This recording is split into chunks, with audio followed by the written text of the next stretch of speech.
Hi, we're going to determine these functions that are either symmetric with respect to the y-axis or they are symmetric with the origin. With respect to the y-axis means the function is even, and with respect to the origin means the function is odd. Sometimes the question are asking to determine whether the functions are even or odd.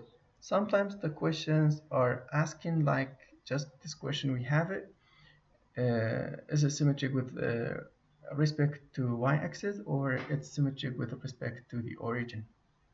To do all of this, we need to remember two rules.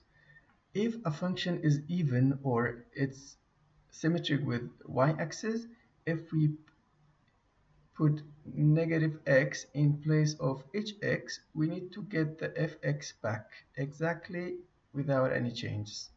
But if a function is odd, if we input negative x in place of each x, we will get negative of the function that we have. Let's follow these two rules to determine these functions. The first one, if fx is equal to x squared minus 2.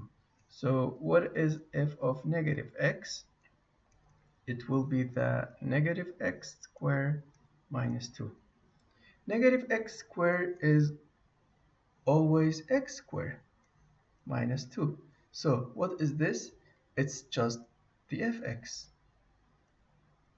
So the first function is with respect to the y-axis. So question 15, the function is symmetric with respect to the y-axis.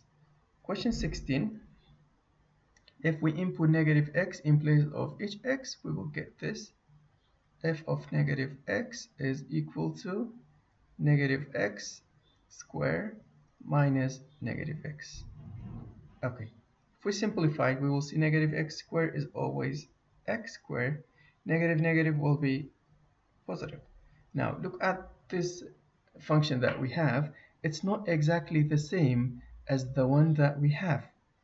If we take out one negative as a common factor, there will be like negative x squared minus x.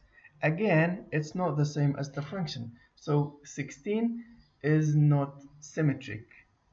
It's not symmetric with any of them. Question 17. 17, fx is equal to 4 over x. If we input negative x in place of each x, we will get 4 over negative x. And 4 over negative x simply is negative 4 over x. So what is this? This is negative fx. Because the fx we have is just 4 over x.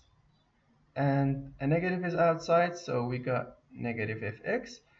Question 17, it is symmetric with respect to the origin.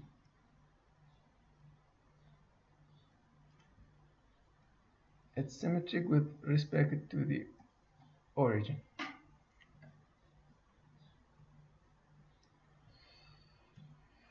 Now the other three functions.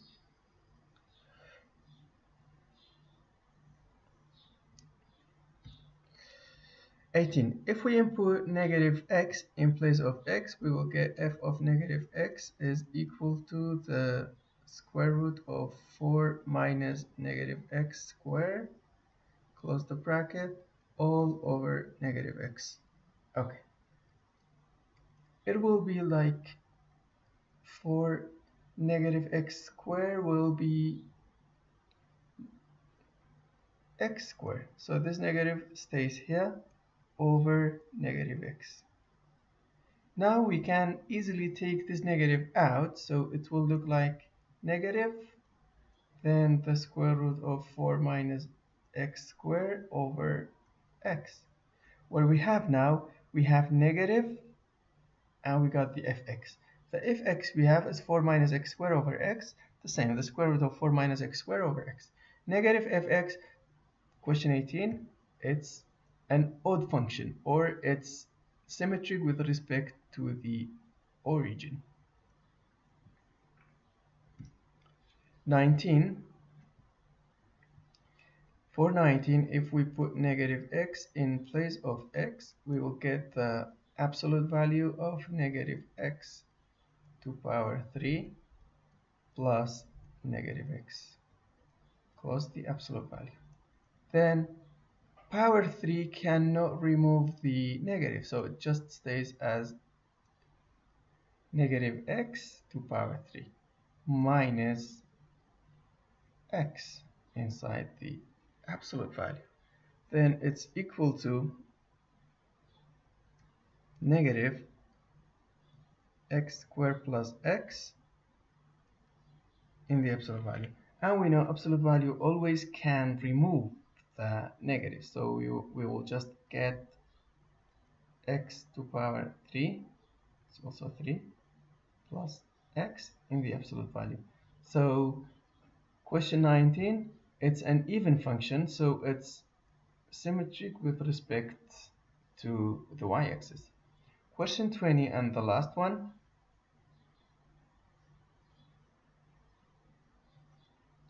Question 20. Fx is equal to 1 minus square root of x plus 3. If we put negative x in place of each x, we will get 1 minus the square root of negative x plus 3. So we cannot take this negative out because it's not square. We cannot send the negative out as a common factor because under square cannot be negative. Then question 20 is not symmetric. It's not symmetric with any of them, with y-axis or with the origin. Thanks for watching.